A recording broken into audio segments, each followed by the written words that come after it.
High viewers, ఒక journalist అన్నప్పుడు న్యూట్రల్గా ఉండాలి, న్యూస్గా ఇవ్వాలని చెప్పి చాలామంది అంటూ ఉంటారు. నేను అలాగే ఉన్నా. కానీ జగన్మోహన్ రెడ్డి పుణ్యమాని ఆంధ్రప్రదేశ్ రాష్ట్రాన్ని కాపాడుకోవాలంటే అపోనెంట్, ఒక రకంగా చెప్పాలంటే అపోజిషన్ లాగా ఉండాల్సి వస్తూ ఉంది ఇప్పుడు. సో అటువంటి మూమెంట్లోనే పవన్ కళ్యాణ్ తీసుకున్నటువంటి నిర్ణయం గతంలో ఏదైతే ఉంది అది ఎట్టకేలకి ఈరోజు ఫుల్ఫిల్ అయ్యేటప్పటికి హ్యాపీగా ఉంది. అసలు ఏం జరిగింది? పవన్ కళ్యాణ్ ఏం చెప్పాడండి గతంలో? ఈ జగన్మోహన్ రెడ్డి ప్రభుత్వాన్ని గద్దె దించుతా, ఒక్క ప్రభుత్వ వ్యతిరేక ఓటు కూడా చేల్చనివ్వను, పొత్తులు పెట్టుకుంటా, ఈసారి ఎక్స్పెరిమెంట్ చేయను, బలిపశువును కాను.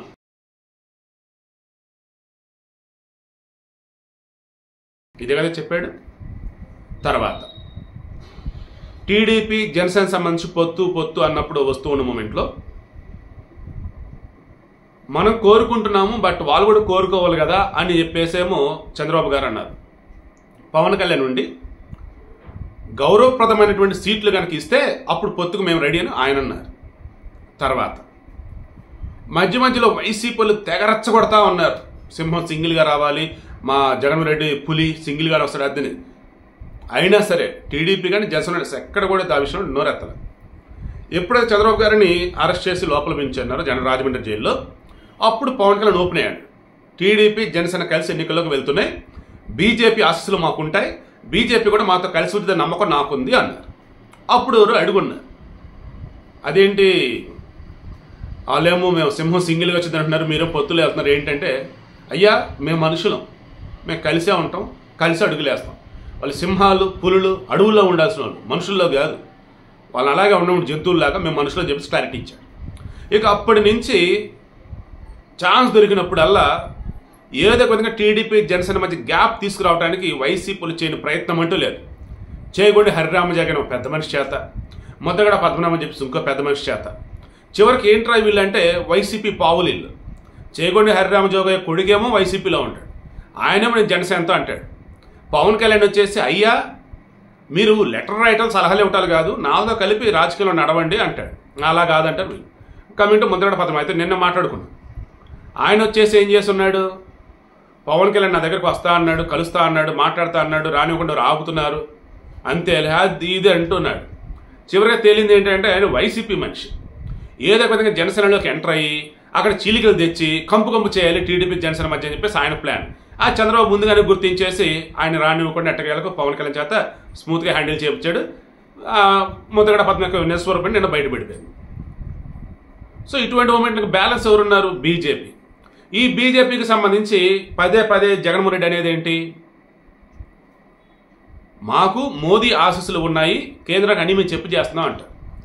రాష్ట్రంలో ఉన్న బీజేపీ వాళ్ళేమో ఒరే నాయన డబ్బులేమో కేంద్రానివి, ఇక్కడ పేర్లు కానీ హడావుడి కానీ మొత్తం నీదే అన్నట్టు వాళ్ళు అంటారు. మొన్న మధ్య వచ్చేసి జేపీ నడ్డా, అమిత్ షా ఏమో జగన్మోహన్ రెడ్డి కరెక్ట్గా కాదు, అసలు అవినీతి అవినీతి అన్నారు. దానికి సంబంధించినంతవరకు మరి మీరు స్టెప్స్ తీసుకున్నారా? కేంద్రంలో ఉంది మీరే, ఈడీ కానీ ఐటీ కానీ తర్వాత సిబిఐ రిలేటెడ్ కానీ ఏం స్టెప్స్ తీసుకున్నారు మీరు? మాటలు తప్పేనని చెప్పేసి ఎంత అనుకుంటారు మూమెంట్లో. ఇదిగో ఇప్పుడు పవన్ కళ్యాణ్ ఢిల్లీ వెళ్ళి ఆయన చేసినటువంటి పని ఏదైతే ఉందో రానున్న రోజులలో ఎప్పుడైనా సరే జగన్మోహన్ రెడ్డి జైలుకైనా వెళ్ళొచ్చు, లేదా వైసీపీ యొక్క కోటలో బేట్ల వారి కుప్ప కూలిపోవచ్చు. ఎందుకంటే జస్ట్ ఇప్పుడే మనకు వచ్చినటువంటి న్యూస్, దీనికోసం ఇప్పుడు దాకా వెయిట్ చేస్తూ ఉన్నాను. బీజేపీ టీడీపీ జనసేన పొత్తు కన్ఫామ్ అయింది. 2014లో 13 ఎమ్మెల్యే సీట్లు ఇచ్చున్నారు, తర్వాత 4 ఎంపీ స్థానాలు ఏది బీజేపీలు పోటీ చేసింది. జనసేనలో అప్పుడు నేను పోటీ ఇచ్చానన్నారు ఆయన, అప్పుడు 17. ఇప్పుడు వచ్చేసి చంద్రబాబు ఆయన వచ్చేటప్పటికి ఒక టార్గెట్ పెట్టుకున్నారట. అంటే టార్గెట్ ఇస్ నథింగ్ బట్ ఒక లెక్క ఏంటి, 30 స్థానాలు ఎవరికి సంబంధించి ఏంటి అన్నప్పుడు అసెంబ్లీ స్థానాలు 30 పొత్తులో భాగంగా ఎవరికైనా ఇవ్వాల్సి వస్తే, అలా 24 వచ్చేసేమో వీరికి ఇచ్చున్నారు జనసేనకి, ఇక బ్యాలెన్స్ 6 అది బీజేపీకి. మరి ఎంపీకి సంబంధించి ఫుల్ క్లారిటీ ఉన్నారు చూడండి. 3 స్థానాలేమో జనసేనకి ఇచ్చున్నారు, ఇంకో 5 స్థానాలు వచ్చేసేమో ఇటు బీజేపీకి.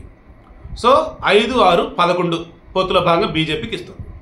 ఇప్పుడు ఏ స్థానాలు ఏంటి అన్నప్పుడు అరకు ఏది ఎంపీ స్థానాలు, ఎమ్మెల్యే స్థానాలకు సంబంధించి ఇంకా క్లారిటీ రావాల్సి ఉంది. బట్ నెంబర్ అయితే ఫైనల్.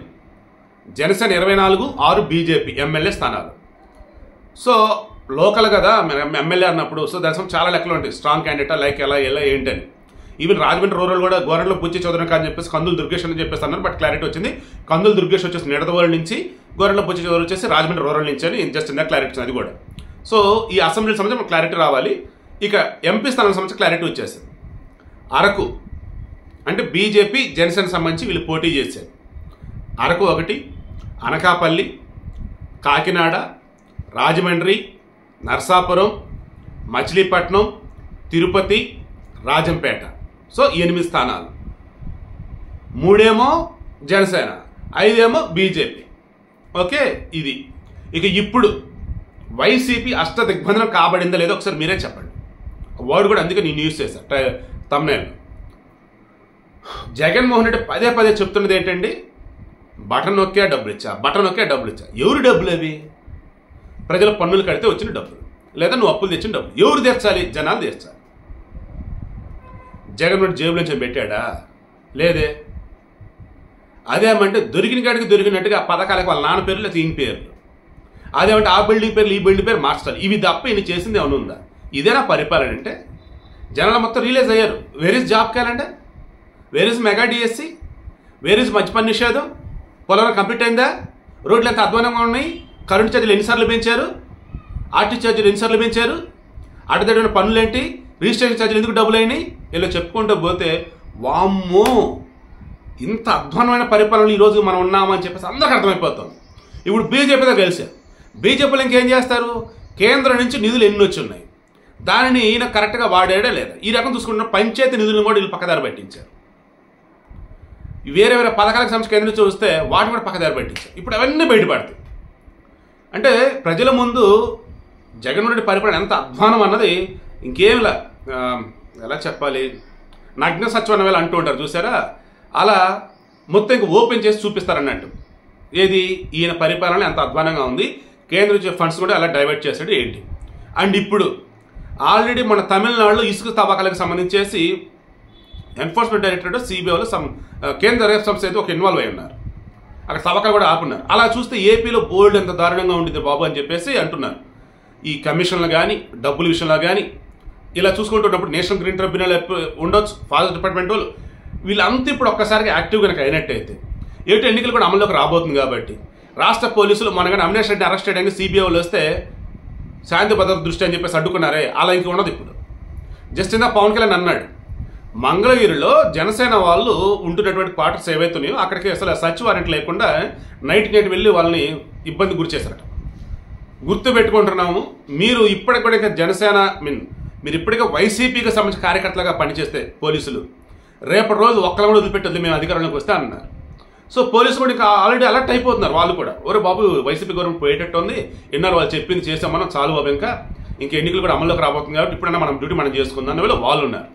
సో ఇంక ఇప్పుడు ఏమైంది, ఎక్కడికక్కడ కేంద్ర దర్యాప్తు సంస్థలు ప్రాపర్గా ఇన్వెస్టిగేషన్ చేస్తూ ఉంటే ఈ వైసీపీ వచ్చేసినటువంటి అవినీతి అక్రమాలు అన్నీ బయటపడతాయి. అవన్నీ జనాల ముందు ఉంచుతారు. అండ్ ఆల్రెడీ వైసీపీ నుంచి చాలామంది ఇప్పటికే బయటకు వస్తూ ఉన్నారు, ఎంపీలు కానీ ఎమ్మెల్యేలు కానీ.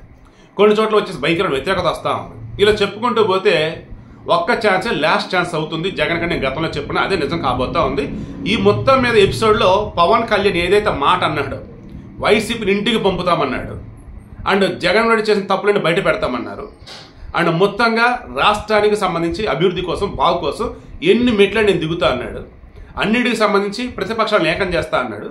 అలా అన్నప్పుడు కాంగ్రెస్ కమ్యూనిస్ట్ వాళ్ళు కలిసి వెళ్తున్నారు అనుకోండి, ఇక్కడ బీజేపీ టీడీపీ జనసేన కలిసినప్పుడు ఆటోమేటిక్గా మేజర్ రోడ్ పై కిట్టే ఉంటుంది. సో ఫైనల్లీ వైసీపీ అష్ట దిగ్బంధనం, రాష్ట్ర ప్రజలకి వైసీపీ నుంచి విముక్తి ఖాయం.